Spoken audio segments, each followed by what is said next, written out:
Thanks, guys. I'm Ramsey Jamoul again. I'm the CEO of Unified Esports. I actually got my degree at Wichita State as computer science and did that at Wichita State for a handful of years. After that, I started my business hosting video game competitions. So for the last 13 years, I've been hosting video game competitions around the country for either McDonald's, Riot Games, all over for the military as well.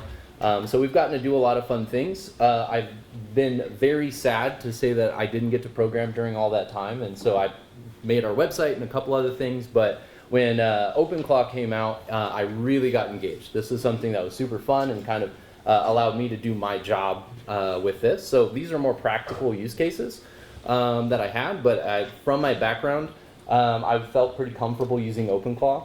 I also may have just given it unrestricted access to everything I have, so I wouldn't suggest using OpenClaw unless you feel very comfortable maybe not having a computer the next day.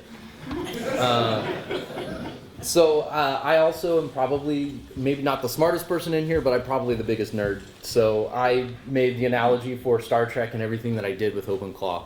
And so I'll give a kind of a rough background of what OpenClaw is and then kind of how I used it to run my business. Ultimately now it's about really being particular with your words and using logic to write everything. So I mean, most in here I assume have developed something. Some of you probably have managed people as well. I would say that's going to be a better skill than developing when it comes to running and orchestrating AI. And so I think for me, I see it as we've been prompting on ChatGPT since it came out, but context was our first problem that really came up. Getting all your memory and making sure that you give it the right access to things so it can make really good decisions. After that, agentic came along, and now it can do more than a goal. It can do a series of tasks to get to the goal. But I think what happened is, with OpenClaw is it unlocked this orchestration level that Nick was talking about. And in the orchestration level, it's not just a goal that you're accomplishing, but you can accomplish a vision. You can head towards that and continue to head towards that. And so with me, I saw this as a great opportunity to see what I can do to orchestrate a bunch of agents.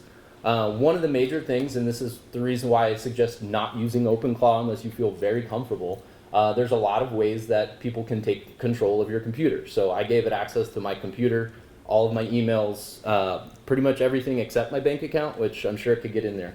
As well.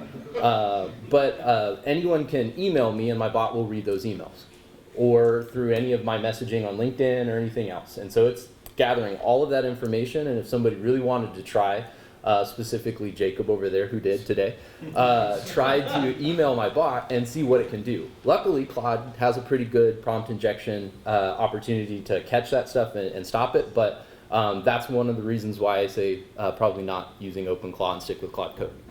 The other problem that's coming out of this, and I'm using my Claude account, I use Opus 4.6 as my model behind OpenClaw, but everything is coming towards a new budget line item for our businesses and for the work that we do, and that's through tokens. Right now I'm using my subscription and getting away with it, but I'm probably spending close to $15,000 to $20,000 in tokens if I weren't using that subscription to $200 a month. So I'm going to stick with the $200 a month for right now. But this is going to be a really big opportunity that's going to change how we do business. And I think they are giving us the discounted rate right now. So you're going to expect that this is going to go up, and this is going to be a major part to running your agents. What a token is, I couldn't tell you. I don't think they can tell you, but it is the price per agentic thought. That's pretty good. So here's my example, and this is how I built it. So everything is a Star Trek analogy because, as I said, I'm a nerd. And so I actually have my main agent, so I don't want to deal with the chaos of all the dings. So I actually have one agent control all of my sub-agents. And so that's kind of my main bot. If you know Whoopi Goldberg from the Next Generation, Guinan, that's my character. And she helps me guide all my other agents. And then I actually pulled this one. Ben gave a great presentation last time, and it kind of gave me a really good guidance on how I should build my tool. My agent is there to help me, but we actually built the enterprise, if you will, the tool that's actually deterministic. It's a series of buttons and pieces of code that will always do the same thing, and my agent now has access to those. So kind of got rid of hallucination to some extent.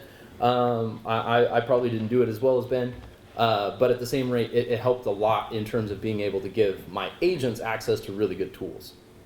So from there, I started really honing in on the sub-agents or the people in the individual rooms. They have a basic knowledge about how to do marketing or sales or whichever task they're on. And so they have kind of a straightforward sub-agent that has all of that. But then the skills, or the buttons on the console, if you will, are those tools they have access to. So each sub-agent has a specific set of skills that it can do, and they will find you. And so with this, this was something that I've been working on quite a bit and trying to make a better memory system. I've been able to take it 8 to 12 hours working every day, and it doesn't necessarily go too off the rails at this point. And most of that was because everything that we have is, on this side. I started converting most of our data that are JSON blobs or just files on your computer into a structured database. And then from the structured database, I actually put it back into JSON blobs. So now you don't really have to have a static database. It can be this combination of, I didn't go as far as scanning all of my files yet. Luckily, I've got 10 years of Google Drive, so I didn't have to go to that extent, but I do have like 30, 40 notebooks that I think I'm gonna have to go start scanning now. But this is a really important part to making sure that the unstructured data and the structured data are actually kept in balance and making sure that you actually have accurate responses. So these are my use cases, and I can kind of walk through an example after this too. So Ahura is my social media manager or my communications officer. I gave her 3 skills. She has the ability to create our social media strategy. On a monthly basis, we do that. And then on a daily basis, she has the opportunity to create content. So I gave her access to Facebook, Twitter, Instagram, TikTok, Discord, 3 others.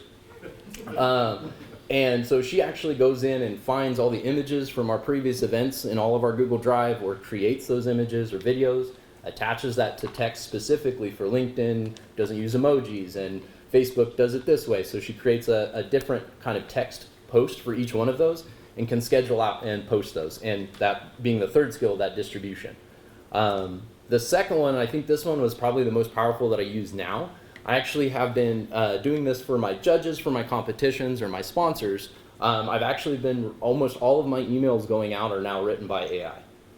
The opportunity for people to reply to those emails actually triggers my engineers to go and build on our website and come back with the response directly to either the sponsor or the judge saying, hey, here it's on the website now, would you like to take a look at it? And so this is actually just me approving the emails that go out, but ultimately it's doing the work based off of other people's responses. So one of the things that I'm really excited about this, all of my meeting notes, since I use Google Meet, are transcribed. Every transcription is coming through here, so I can go through the last month or the last week and say, bring me all of the features that we talked about, and it can immediately start putting that in our task list, and the engineer can start working on this. So I don't necessarily have to do a whole lot of designing and pushing it forward. If a customer or one of our meeting notes talked about a new feature, it can start developing that right away and turn around and actually give me the code to look at, whether I want to actually add it to our website or not, cutting out some of the steps there. And the last, a little more basic, I actually have my researcher, Dax, and LaForge as my engineer.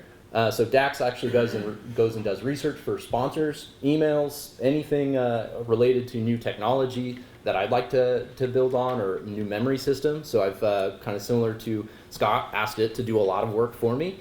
And it came with the best standards on how to do that. And then we pass that off to the engineer, and he goes and executes that. So for the most part, that's the majority. I also end up using a lot of my tokens. For real use case, this is my enterprise, so it is just an HTML file or series of HTML files now. But I've actually, kind of my first prompt was, hey, go look at everything that I've got and give me a dashboard. So I didn't really do much more than that. And since I host events, all of my events got brought in here on when they're coming in. Gave me a 12-month calendar, all of my meetings that are coming up, and everything that I am working on. It categorized all my events for me, and in my events, it actually hooked up all of the interested people, my Google Drive files, and everything that I need access to per event. So very similar to having a really cool organization. Instead of using Obsidian, I just had it build one for me. And so that was like the first case. As a programmer, I did make a use case for to-do and task system. So I actually have all of our tasks kind of tracked so I could keep an eye on it, because generally speaking, I'm developing or looking like this. So my actual OpenClaw terminal is on the left, and then because I really don't like terminals, I built a GUI so I can see what everything looks like. Ultimately, I got to, and this has been about 5 weeks, I've reproduced HubSpot, Buffer for social media, and then I've implemented our strategy and management system into it too. So when I come in here, I can see our social media posts that need to be approved. I don't even think I have a button to approve on here. I just talk to it on the left, but everything is visualized for me so I can see. But it breaks it down for every social media post and when we go out, and then it'll attach different images to it as well, and find that. So I can keep kind of a track of everything social media content on that. Likewise, I have a very similar deal for my sponsors and my judges. So for HubSpot, in a lot of sense, is just a Kanban board. So David is going to be one of my judges upcoming. So I've got a kind of a quick example where it's gathering his information. And so I can actually ask him to go find David's email response, and I don't have to spell anymore, so update the website and email him back. And so it's going to actually find, I've been emailing David in our communication, and so it's actually tracking all of my communication with David. I don't know. You didn't say anything bad about Nick in our emails, did you? Okay. So this is all the context for me and David's conversations over the last while. And so as I send him emails back and forth, it's capturing all of those. It has the context of our full communication, whether it's LinkedIn or email, can draft a good response because we know what we want to get out of our judges and what we need from them as far as their headshot, their biography, or whatever. And so I had asked that of David. He just gave me his bio, and so now it's going in, reading his emails, updating my local database with all the information, actually updating our live website right now, so that I can take a look at it before I send it. Generally, I will actually ask for approval here, and I wouldn't just say, go do all of this stuff.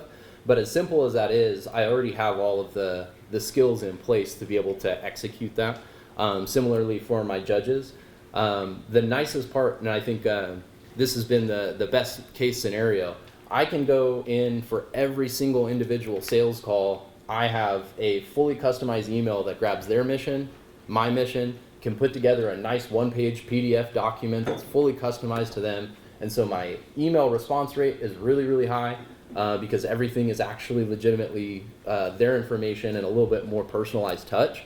And I wrote almost nothing. So the only time I have to come in here and really come in and edit anything is when I have the opportunity to add in a phone call that wasn't captured or something that it just doesn't have the context on. And a lot of that is just built out of what we've done. So this is probably like maybe a little overkill, but as a nerd, let me see if it's we running? Yeah, we're not running. So let me start up my local. She needs more power cap. Yep.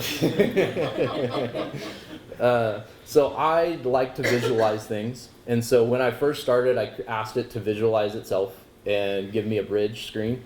And so ultimately, this is what it came up with over the last few weeks. I just tell it to make it more awesome every time I come here.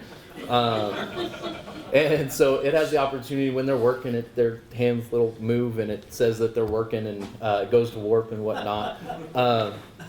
Gave me a bunch of little fun things just for Star Trek goes, but ultimately in a lot of these I have the opportunity to like dive into each one of my sub-agents. So between sales, marketing, research, development. I actually have what their sub-agent is built on, which is those MD files, which isn't very much. But all of them are in here. You can even see some of the commands where I had to say it more than once, so it remembers that my last name is not this made-up name that it came up with. Very particular about that one, I guess. And so ultimately, it has access to the tools individually for it and the skills. So for each of these sub-agents I have running, kind of helps particular for each one of the parts of my business. So Guinan here is the one who actually manages all them. So I can come in every day and run my morning strategy. She kicks off the marketing to look at all my social media, my sales to look at all the open emails or messages that I have. Then I have my strategist come in and look at what we're supposed to do over the next few months, put it all together and tell me what I need to do for the next few days. So I am working from my computer at this point, and I think I'm okay with that. So it's done quite a bit for me and my business, and I'm pretty happy with where this is going. So if you want to see more about OpenClaw, I'd be happy to show you. But Ramsey, thank you.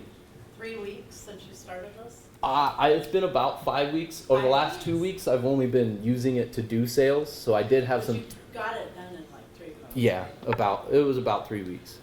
We built the first prototype in 48 hours. For the weekend. Yeah, he was still in his robe on the second day of building. So he lost him for a bit. What I've got done in my robe is pretty good.